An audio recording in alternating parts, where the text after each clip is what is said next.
All right. Good morning, everyone. My name is Mikhail Kamisa, and I'm from HR.com. Welcome to Inspire 2020. We're happy to have you join us for this webcast, Financial Wellbeing Strategies for Enterprise Companies. So this is sponsored by Gallagher and LearnLux, and this will be presented by Rebecca Liebman and Hannah Johnstone. This webcast has been pre-approved for 1 HRCI credit and 1 SHRM credit. Please be sure to attend the complete webcast in order to receive your credits. If you have any questions throughout the webcast, simply click the Q&A portion in the webinar controls and type them there. You will also notice the chat function, which you can use to speak to all attendees or just the panelists, which include presenters and your webcast host, which is myself.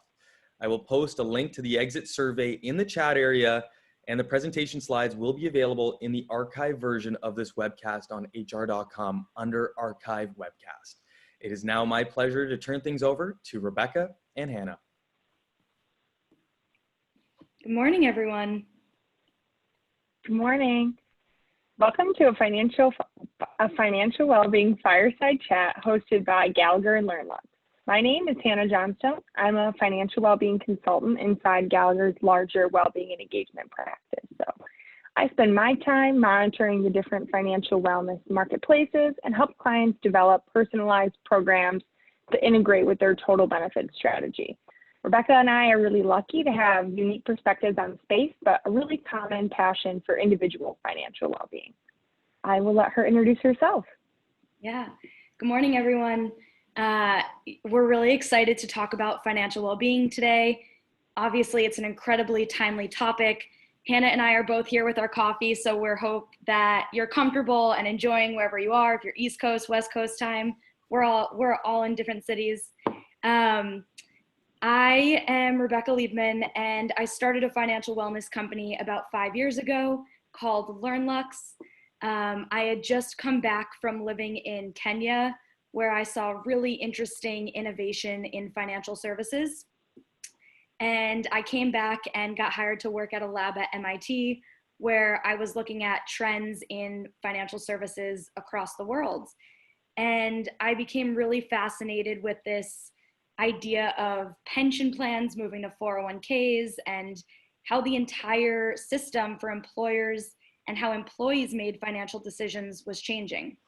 And it was really concerning that my research was showing that only 7% of Americans have access to a dedicated financial advisor.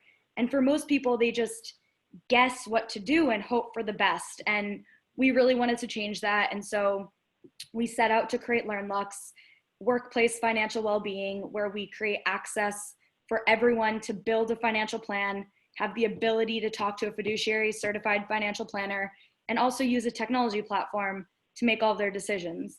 And so we've been doing that for the last couple of years. I get to work with Hannah and a lot of amazing people in the space, and we're really excited to tell you what we're seeing and answer your questions.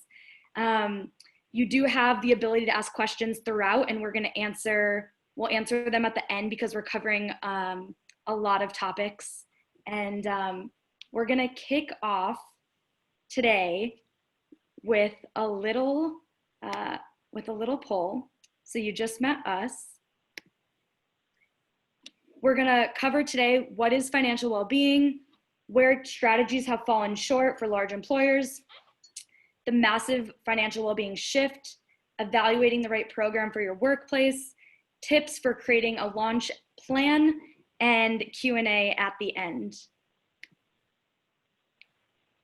So to start off, we're gonna ask you, do you have a financial well-being program in place, or do you plan to add one in the future? We'll give you about 20 seconds to respond, and then I'll read the results. Rebecca, I think you probably see the same things. Most groups say we have some type of financial well-being in place, but what does that necessarily mean? It's something different to every organization. So I'm excited to talk a little bit more about the real definition as we continue today. Yeah. I wonder what people said. Okay. So it looks like about half of you have a program in place and half of you don't but want to add one. So that is the first question of where we are starting. Let's go to the second question, which is, what type of financial education do you offer to employees? And you can select all that apply.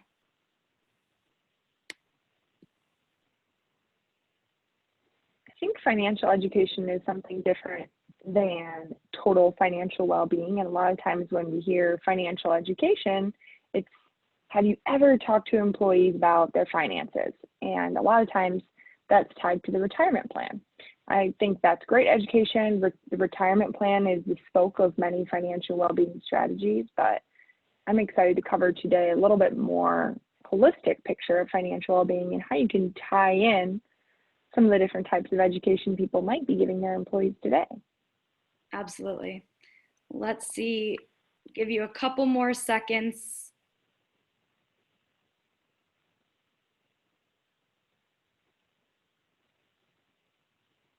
Okay, we're gonna end the poll. Let me see what it says. So what kind of financial education do you already offer? And 19% of you said on-site group meetings, 15% said on-site one-on-one coaching, 42% said webinars, 23% said phone support, 27% said a technology platform, and 15% said a combination of platform and coaching, and there's 8% with other. So really exciting, and excited to learn what other looks like also. So it looks like the highest right now is webinars, and it looks an on-site and technology. That's really great. So now we know kind of where the audience is starting. Let's go to the next question. How has the impact of COVID-19 changed the way you've prioritized financial wellness?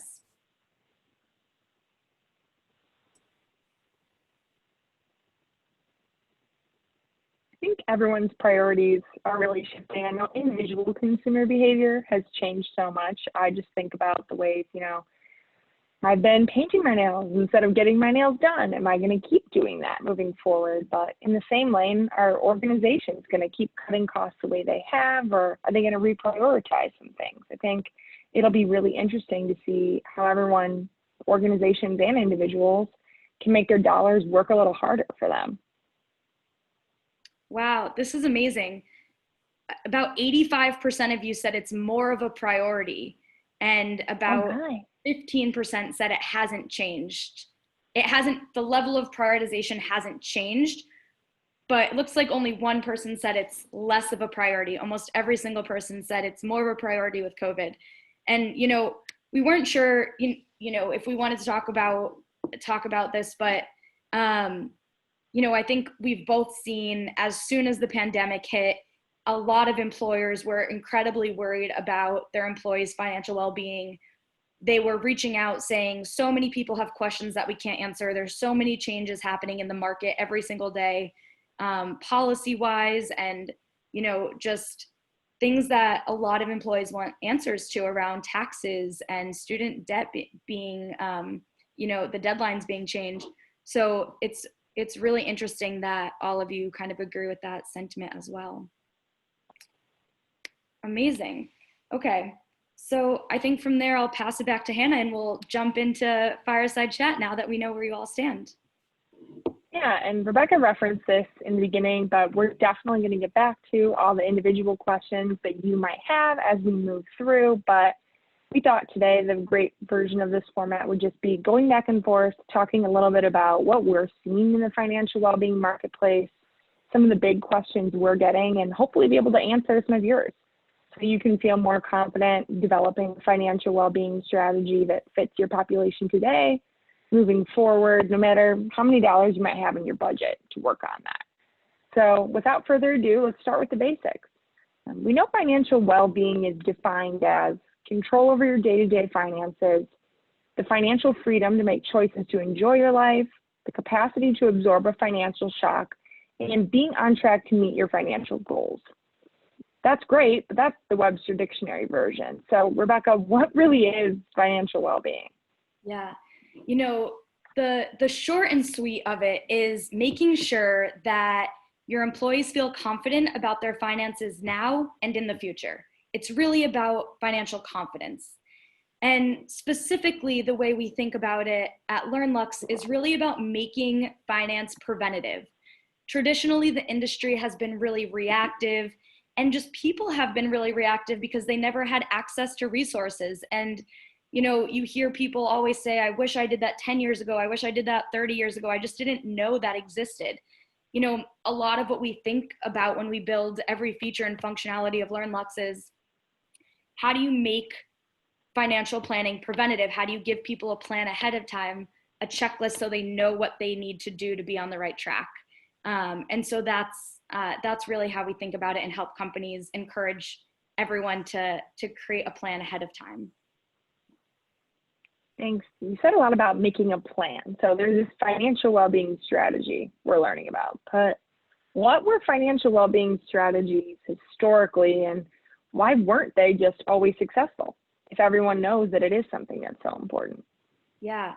And, it seems like, especially with this audience, many of you have tried different tactics for financial well-being. A lot of what has existed traditionally fell short because, one, it was in person, which can't really exist right now.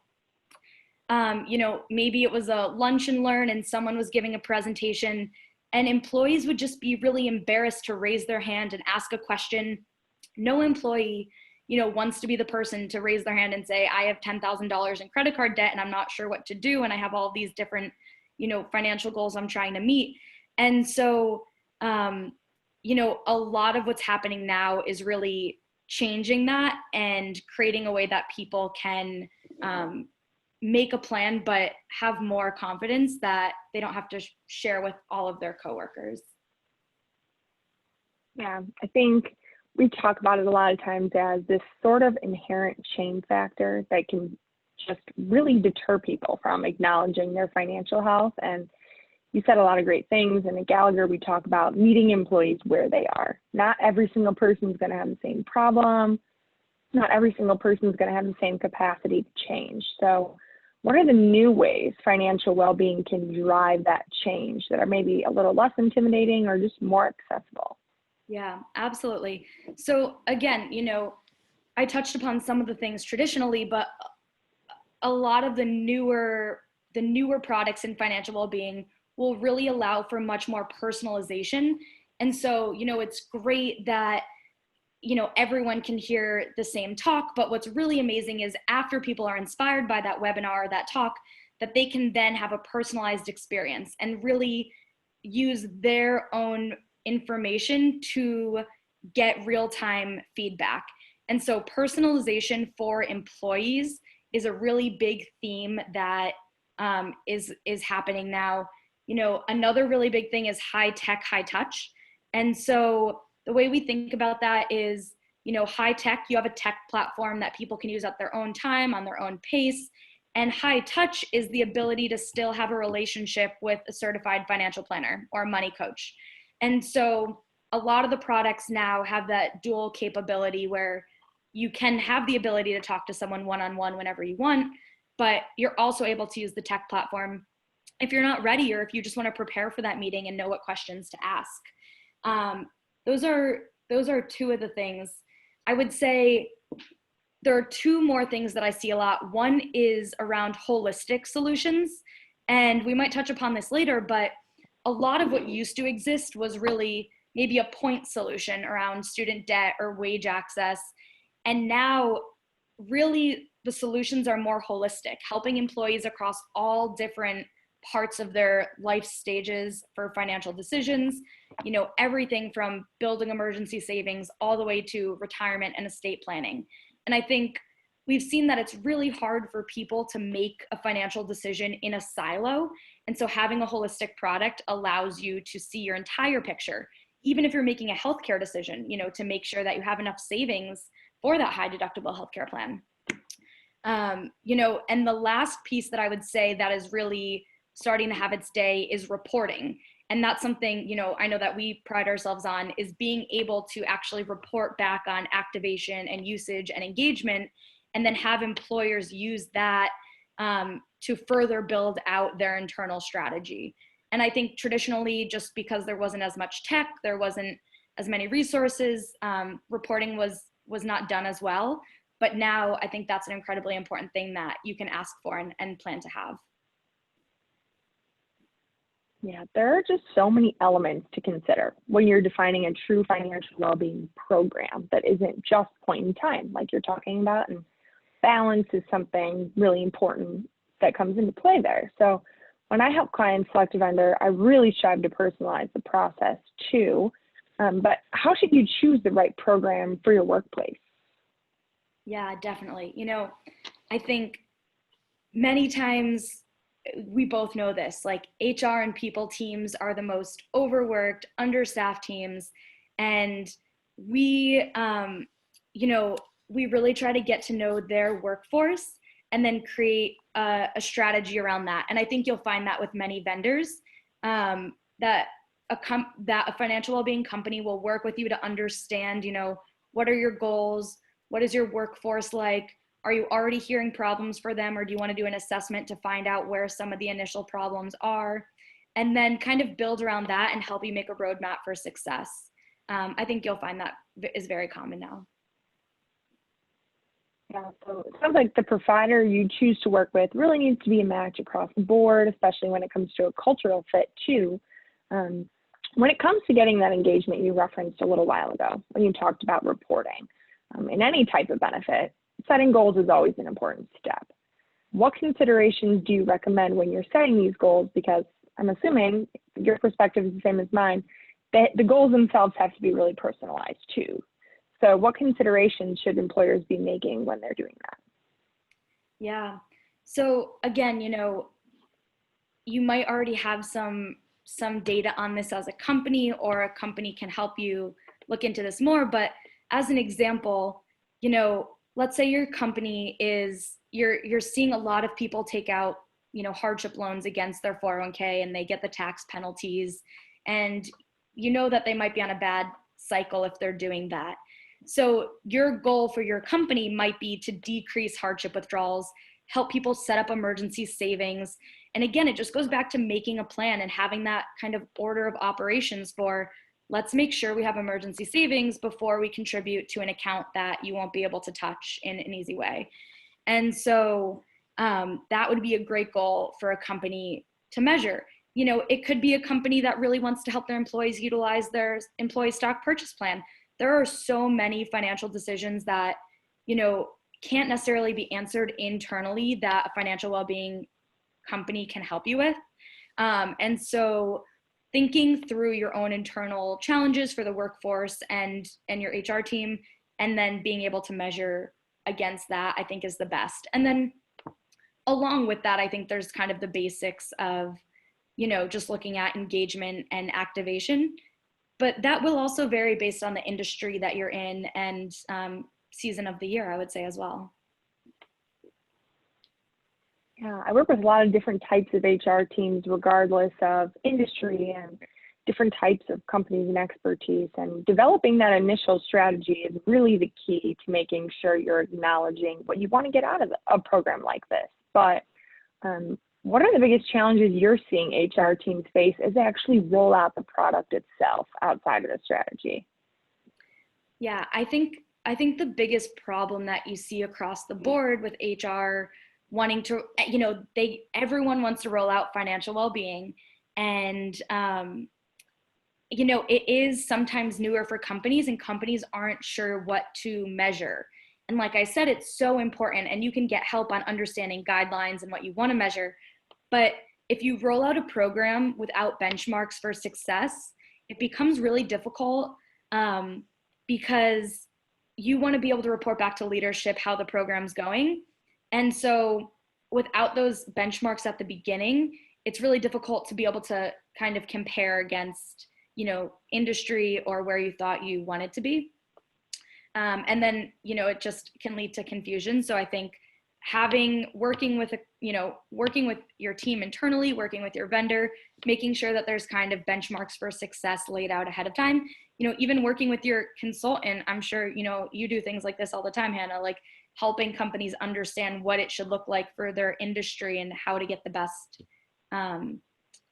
results, because it can vary tremendously based on the type of company. Yeah. I think in general, when I talk to HR teams, 9 out of 10 times when they say, this program's not really working out, it's because they're saying they're not getting the engagement that they'd hoped for, or the engagement that they set when they set those goals that we talked about earlier on.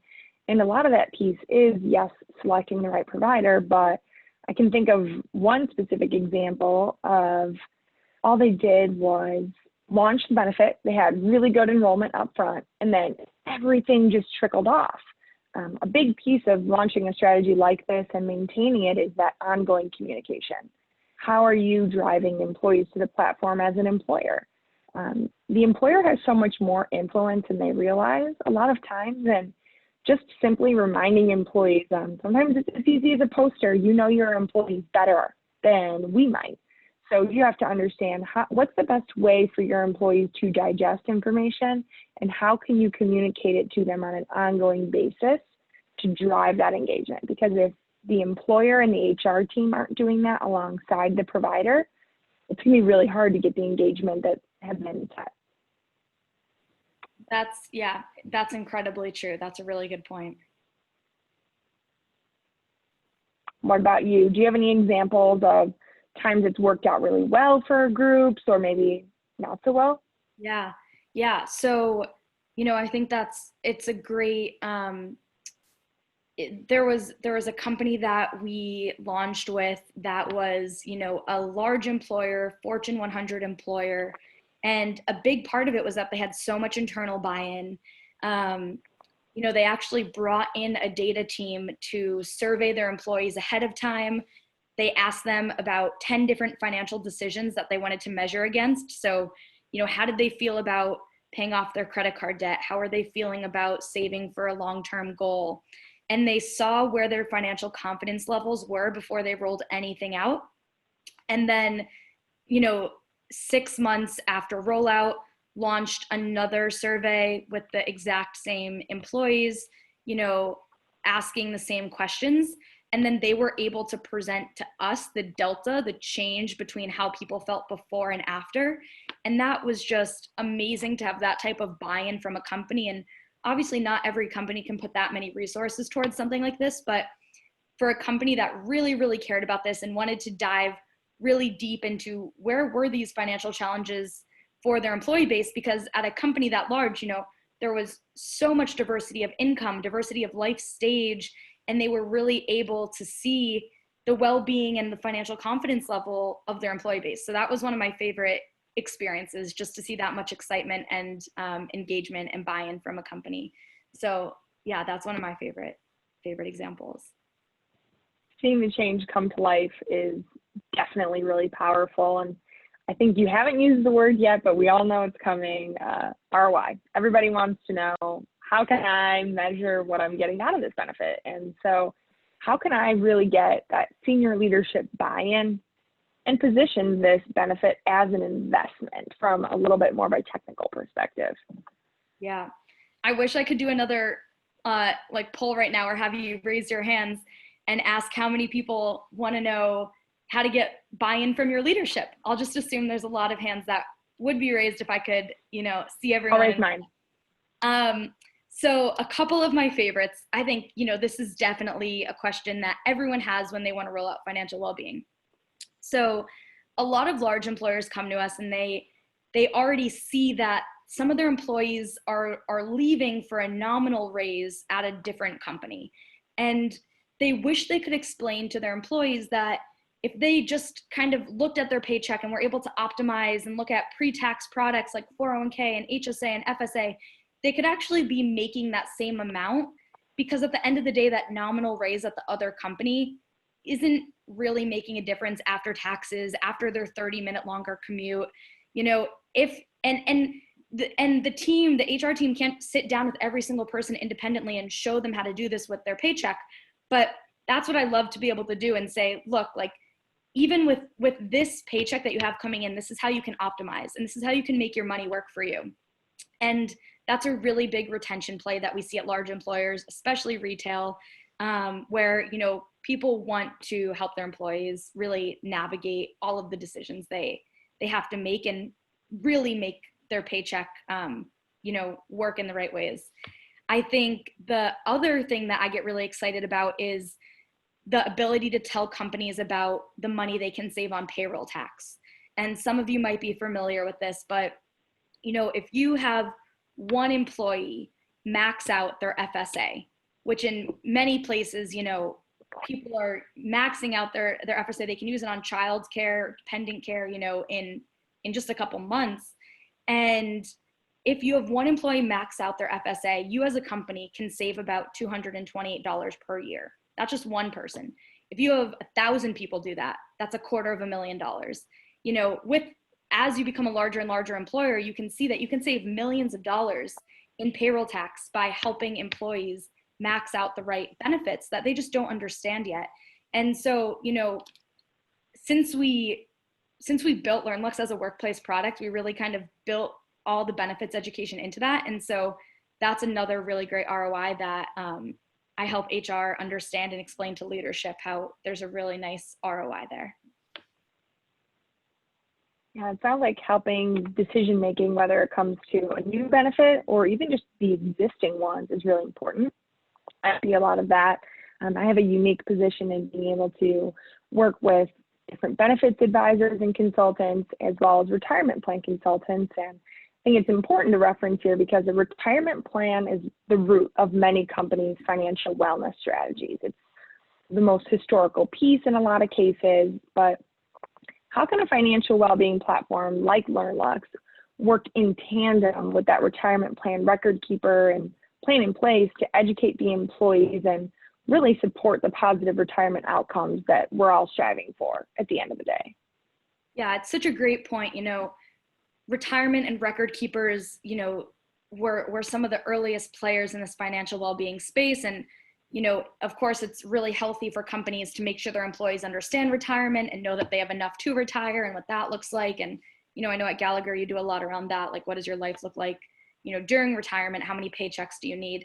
And the thing that I mentioned now is a lot of financial well-being is really taking that holistic approach. And the thing is, if you don't look holistically at your financial picture, it's really hard to plan for retirement accordingly. You know, you want people to be paying off their credit card debt on time. You want people to be, you know, saving for emergency savings, and then have the ability to also save for retirement. If someone doesn't understand the micro steps in between, it's going to be really hard for them to just automatically have this lump sum of money for retirement. You know, there's a lot of these little micro steps that go into having a larger goal. And so again, a holistic financial well-being program really helps with that end goal of making sure your employees are ready for retirement and know what that looks like for them from a financial and health perspective. And yeah, keeping that guidance along the way, I think, is incredibly important. And I'm sure we've both seen, you know, amazing payoff from that. Yeah, if you don't learn how to spend your paycheck now, you're certainly not going to be able to learn how to spend it when you're the one providing the paycheck in retirement through your withdrawals. So I think that's a really good point. Something that has been coming up in my world a lot, and I'm sure yours too, is what's really the best time to launch a financial well-being program? The pandemic has definitely brought it to a lot of people's minds to say, you know, maybe this is something I should consider, but is now a better time or a worse time to launch? Yeah. I mean, I think with the pandemic, we saw so many people wanting to support their employees and be able to answer their employees' questions. And so, like many of you said at the beginning, I think it's become more of a priority and even more exciting for companies to be able to launch something quickly to support employees. But besides just answering questions around everything that's changing and being in a volatile market and having all these different deadlines, you know, another really big piece of that is that we now have a remote open enrollment season. And with remote open enrollment, there's a whole new set of tools that companies are looking at for benefits communication, benefits education, to make sure people make the right decisions, mostly, in the fall. And so that's coming up. And so I've seen a lot of the conversations I've been having with even a lot of CHROs who are really stressed out about open enrollment is, they want to have a program that incorporates both financial well-being and this benefits communication for open enrollment season. And again, it's kind of that dual functionality capability where they go hand in hand. So many people's financial decisions revolve around the benefits they get during open enrollment. And so I think, being able to have something that communicates that information is becoming even more important. Yeah, I think a lot of times we don't necessarily consider financial well-being providers a decision-making tool. But at the end of the day, that's exactly what it is. So something I like to tell groups is when you're trying to figure out the right time to launch, just think through, when do the individuals in your workforce have the most pressing financial decisions to make? Do they really struggle during tax season? Is holiday spending an issue every single year? When are they asking you questions? That's one way to think through it. I think open enrollment is also really important. It's really, you have to consider what the right path is for your organization to drive that engagement, because it's all going to come back to the personalization that Rebecca really drove home today. And your role as the HR department is really powerful here, but we know everyone has a million things to do in HR, especially right now. The more I speak to groups, it's, I've taken on more than I ever thought I could, and I want to do the best things for my employees, but I just don't know how to fit everything into one workday.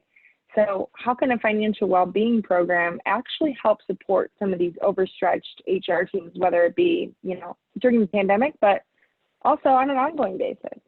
Yeah. Oh man. Yeah, that's such an amazing question, and touches upon what we were talking about. So many times, like I said, HR, and you said, it's so overstretched, dealing with the most important challenges for the company's employees, which is, the lifeblood. And usually there's like 600 employees to every one person in HR, if you're lucky. And so there's just no way you could sit down and meet with everyone and help them during open enrollment, during tax season, throughout the year, when people just, have questions around how much do they need to save to start a family or to get this mortgage approval. And so there's just a lot of, exactly what you said, financial well-being tools many times are decision assistance tools and benefit communication tools, really, at the end of the day. And so what you're looking at is the ability to scale yourself, to scale your own job. There's questions that you legally can't answer for people that a financial well-being, vendor can answer for them. There are questions that you just don't want to answer, don't have the time to answer, that a well-being company can do for them. And then on top of that, you have times like open enrollment and times where you have so many new hires starting at once, where you really want them to go through a streamlined process that is consistent, where there is benefit equity, everyone is having the same experience. And I know what LearnLux does for companies. I think a lot of well-being tools that you look at on the market now are kind of checking those boxes as well, and really scaling the HR team from the inside out. Ease of administration is definitely at the top of most providers' lists for what they want to be able to do, and it's definitely on the top of every client's wish list right now. They don't need a new product in place that's going to make their life harder. So how can an HR team launch and communicate to maximize those engagement outcomes and get the gold star at the end of the day without overstretching themselves? Yeah, engagement is definitely, something that everything is interested in at the top of everyone's wish list. We specifically, our customer success team, built a toolbox that we give to teams that we roll out with, and it helps them based on what industry they're in, based on if they're, if their workforce is sitting at a desk all day, if they're in a warehouse all day, if they're in manufacturing, if they're in tech, and how people kind of resonate most and where you get the most engagement. And then, internally and externally with us can roll out different strategies to continuously keep that communication going throughout the year. And so, again, you touched upon this. It's not just during open enrollment. It's not just during tax season. Throughout the year, people have financial questions. People have financial burdens. They have challenges. They have partners or spouses who have a question, and, it's a huge part of their lives together. And so, I think looking again at the workforce and then using this kind of toolkit to really understand what would work best for your industry will lead to a lot of success with the communication element. Yeah, I think a lot of the stuff you touched on there is that integration with the total benefit strategy. And at the end of the day, we're talking about financial decision making, and that's typically tied to those life events. You're having a baby, maybe you got divorced or you got married and you're combining finances for the first time. That's when the questions are going to come up. And a lot of times it's going to be around general benefits and financial wellness at the same time. So is general benefits education a standard part of financial well-being programs like this? Or how could employers find a program that really advises on all the benefit elements so that employees can understand how their benefits affect their paycheck? Because it's a big chunk. Yeah. And at LearnLux, it is a standard part. And we touched upon this, like integration is key that, financial well-being also understands what benefits you're offering, because those are the pillars of your employees' financial lives right there. And so I wouldn't say it's standard across the board, but as you're talking to different financial well-being companies, I think it's really important to understand, do they have a benefits portal with everything in one place? Do they do, benefits education specifically for your company's benefits? Because it just checks more boxes for you and relieves you of having to do additional work, and being able to find so many solutions in one place instead of having vendor fatigue and trying to bring in 5 different people to do different parts of your benefits communication. A lot of groups will do everything at once now. So for us, because we built this with the thesis that for most employees, the pillars of their financial lives are their benefits, that you work so hard to pick the right benefits for your company, we really want to make sure they understand what those are, how to utilize them the right way, picking the right healthcare plans, how to optimize your paycheck.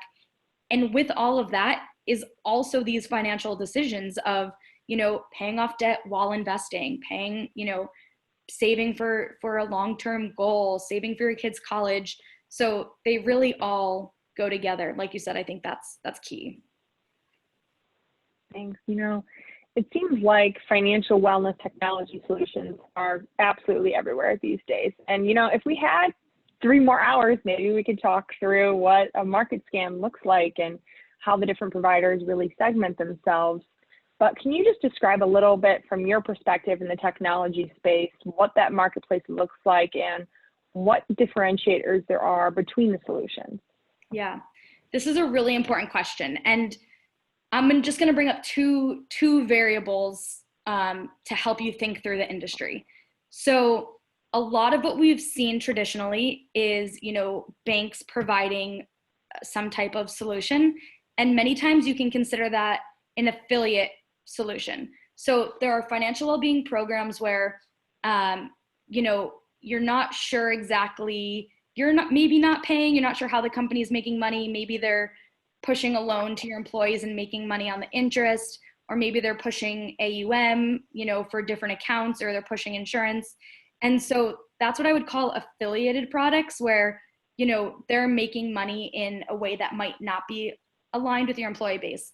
The other side of that is independent solutions. That's really what we built at LearnLux and what you're starting to see in the market now. Independent solutions are not associated with a financial institution, cannot push products, and especially for us, work as a true fiduciary. And so that's one of the biggest things you'll see when you're assessing vendors is, are they pushing products or are they independent? That's one of the factors to look at. The second biggest thing to look at is around point solutions and holistic. I touched upon this earlier. So a lot of what has existed traditionally are these point solutions, and they address one piece of your financial life. Again, it's really hard for employees to to make a decision when they can't see the full picture. So the other side of that would be holistic solutions. Again, what we focus on, looking at your holistic financial picture, everything from your savings to your healthcare to your estate planning to your to your retirement accounts, and being able to make sure that across the board and with conflicting interests, you're still making the right decisions. So affiliate and independent, and then point solutions and holistic. That's kind of how I'd sum up most of the market.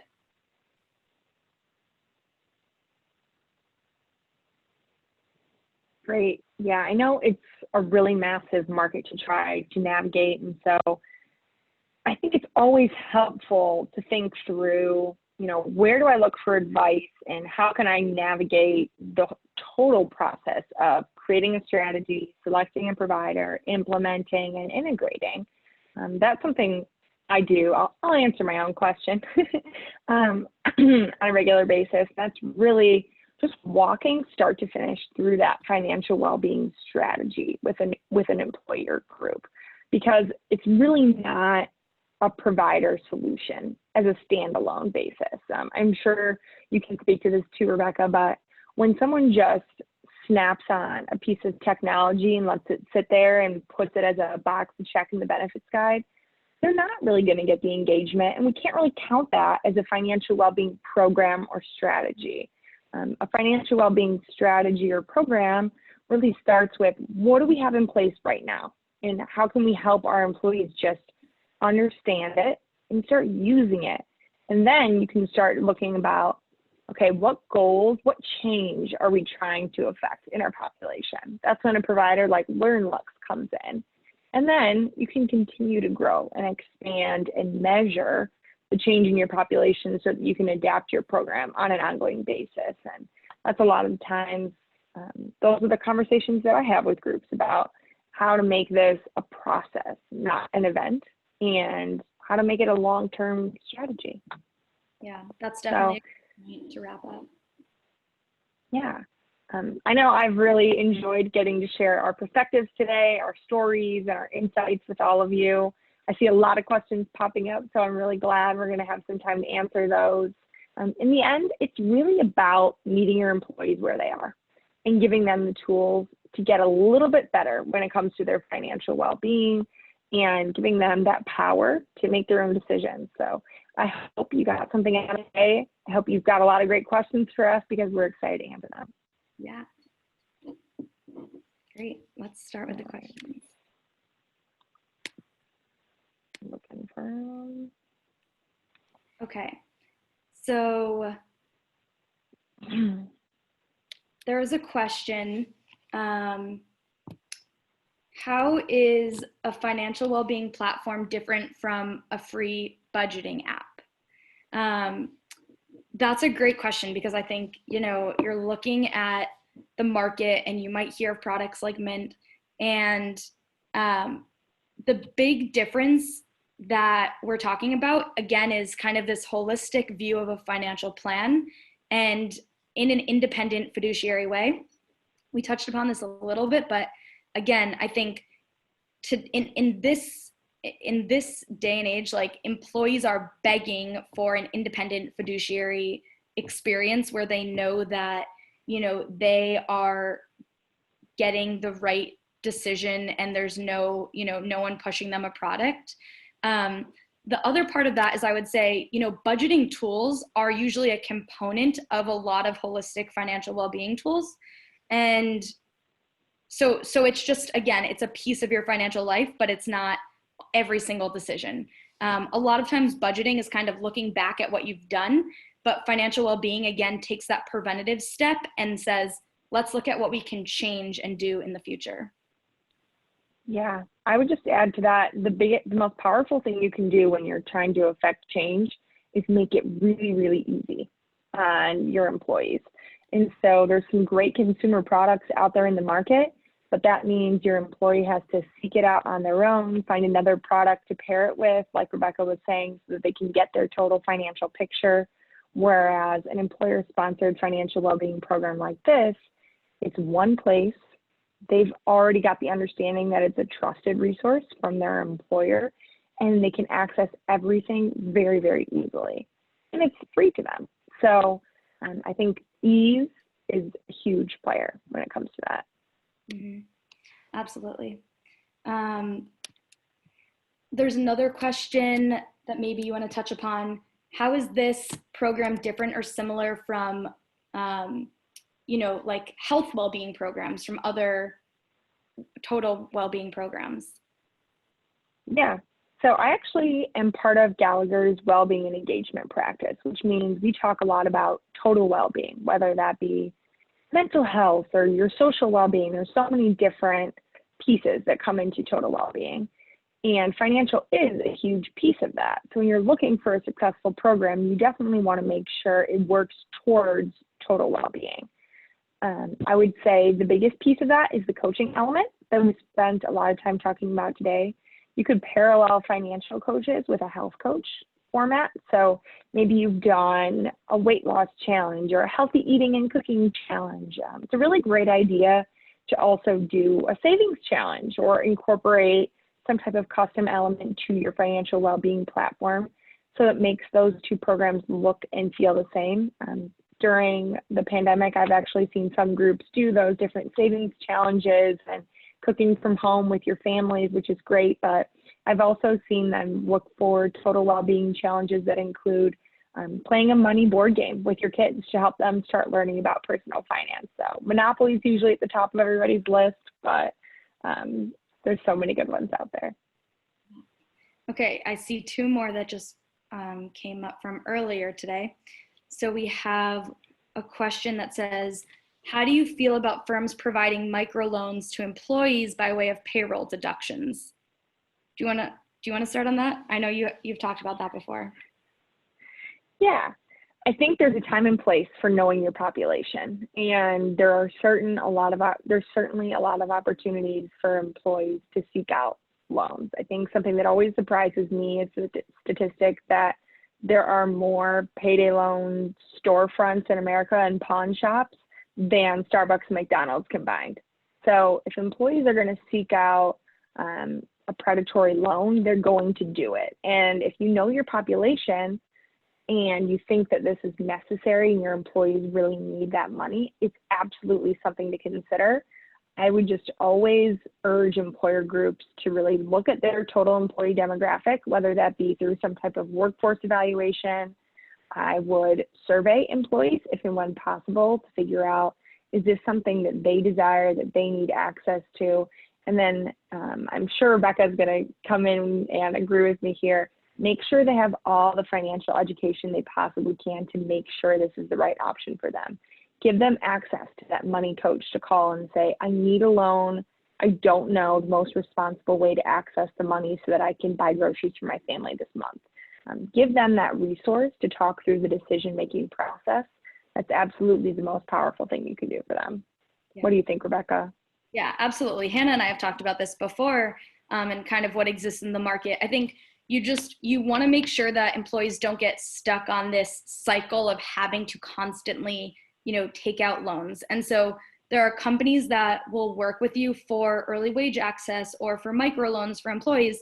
Again, similar checklist. I would make sure that, it's in a fiduciary capacity, that you understand, how the company makes money, and to make sure that they're not, pushing a really high interest rate in any type of predatory way, that the employee understands the payback period.